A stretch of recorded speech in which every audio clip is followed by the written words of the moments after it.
নমস্কার বন্ধুরা, মিঠাই ফুড ক্রিয়েশনে আপনাদের সবাইকে স্বাগত। আজ আমি আপনাদের শীতকালীন ফুলকপি দিয়ে কই মাছের ঝোল রান্না করে দেখাবো। কই মাছ যেভাবেই রান্না করা হোক খেতে খুবই অসাধারণ লাগে, আর ফুলকপি দিয়ে কই মাছের পাতলা ঝোলের তো স্বাদই আলাদা হয়। তাহলে দেখে নেওয়া যাক রান্নাটি আমি কিভাবে করি। এখানে আমি বড় সাইজের 6টা কই মাছ নিয়ে নিয়েছি। দেখুন এরকম সাইজের আছে কই মাছগুলো। আর আমি এখানে নিয়ে নিয়েছি একটা মিডিয়াম সাইজের ফুলকপি। প্রথমে আমি ফুলকপিটাকে একটু ভাপিয়ে নেব। সেজন্য আমি একটা স্টিলের কড়াইতে একটু জলে নুন দিয়ে নিয়েছি।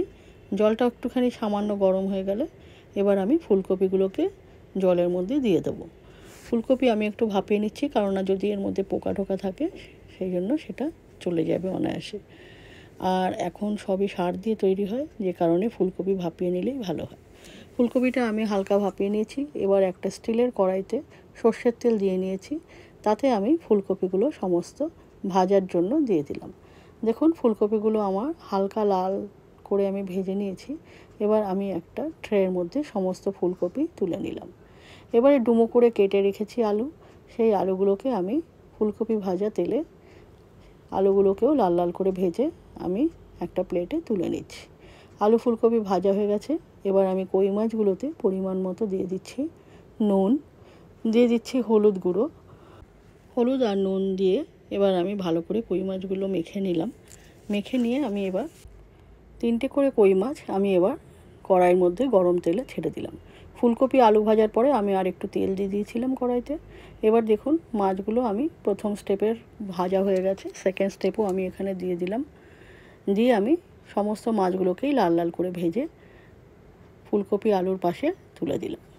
এবার আমি একটা মশলা করে নেব। এখানে দিয়ে দিলাম বেশ কিছুটা পরিমাণ শুকনো লঙ্কা, বেশ কিছুটা গোলমরিচ, জিরে, কিছুটা ধনে। আপনারা আপনাদের পরিমাণ মতন কম বেশি মশলাটা করে নেবেন।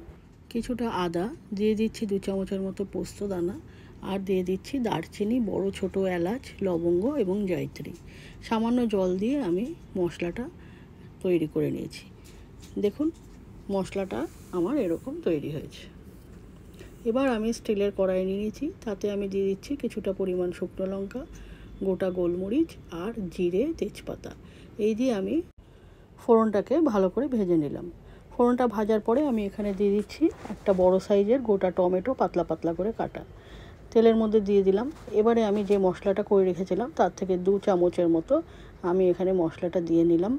মশলাটা আমি একটু বেশি করেছি, কিন্তু দিয়ে দিচ্ছি আমার পরিমাণ মতন। আপনারাও আপনাদের পরিমাণ মতন মশলাটা তৈরি করে নেবেন। মশলাটা আমি ভালো করে কষিয়ে নিয়েছি। একটু জলও দিয়ে দিলাম যাতে মশলাটা নিচে না ধরে যায়। দিয়ে আমি এবার মশলাটাকে ভালো করে কষিয়ে দিয়ে দিচ্ছি পরিমাণ মতো নুন, হলুদ আর কাশ্মীরি লঙ্কার গুঁড়ো। সমস্ত মশলা দিয়ে আমি আবারও একটু নাড়িয়ে চাড়িয়ে ভালো করে মশলাটা ভেজে নিচ্ছি। মশলাটা কিছুটা ভাজা হয়ে গেছে, দেখুন তেল বেরিয়ে এসছে মশলাটা থেকে। এবার আমি এখানে দিয়ে দিচ্ছি পরিমাণ মতন গ্রেভির জন্য জল। এখানে মাছ আর ফুলকপির পরিমাণ বুঝে আমি জলটা দিয়েছি। আপনারাও আপনাদের ঝোলের পরিমাণ কতটা রাখবেন সবজি বুঝে সেই মতন দেবেন। এবার ঝোলটা ফুটে গেছে। এবার আমি এখানে দিয়ে দিচ্ছি প্রথমে ভাজা আলুগুলো দিয়ে একটু নাড়াচাড়া করে আমি এখানে দিয়ে দিচ্ছি ভেজে রাখা ফুলকপি আলু সব আমি এবার ঝোলে দিয়ে দিলাম। মাছটা আমি এখন দেবো না, মাছটা আমি শেষে দেবো। এবারে ঝোলের সাথে ফুলকপি আলু ভালো করে মিশিয়ে দিলাম। ঝোলটা যখন ফুটে উঠেছে, আলুও কিছুটা সেদ্ধ হয়ে গেছে, তখন আমি এই সময় এখানে মাছ মিশিয়ে দিচ্ছি। মাছটা ঝোলের মধ্যে আমি সবটা দিয়ে দিলাম। দিয়ে আমি কিছুটা সময় একটু ঢাকা দিয়ে রেখেছিলাম, যাতে মাছ, আলু, ফুলকপি সবই একটু মিলেমিশে যায় আর সুন্দর সেদ্ধ হয়ে যায়। এবার 2 মিনিট পর ঢাকনাটা আমি তুলে দিয়েছি। এবার আমি দিয়ে দিলাম 1 চামচের মতন গরম মশলা আর বেশ কিছুটা ধনেপাতা কুচি করে রাখা। সেটা আমি দিয়ে আবার মাছের সাথে ভালো করে নাড়িয়ে চাড়িয়ে দিলাম।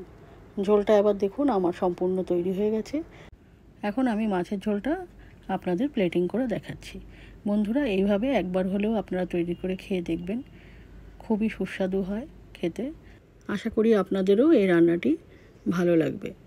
আর ভালো লাগলে বরাবরের মতো আমার চ্যানেলটিকে লাইক, শেয়ার এবং সাবস্ক্রাইব করবেন। আর পাশে থাকা বেল বাটনটি চেপে দেবেন, যাতে আমি নতুন কোনো ভিডিও আপলোড করলে আপনাদের কাছে সরাসরি পৌঁছে যায়। তাহলে আজ এই পর্যন্ত। নমস্কার।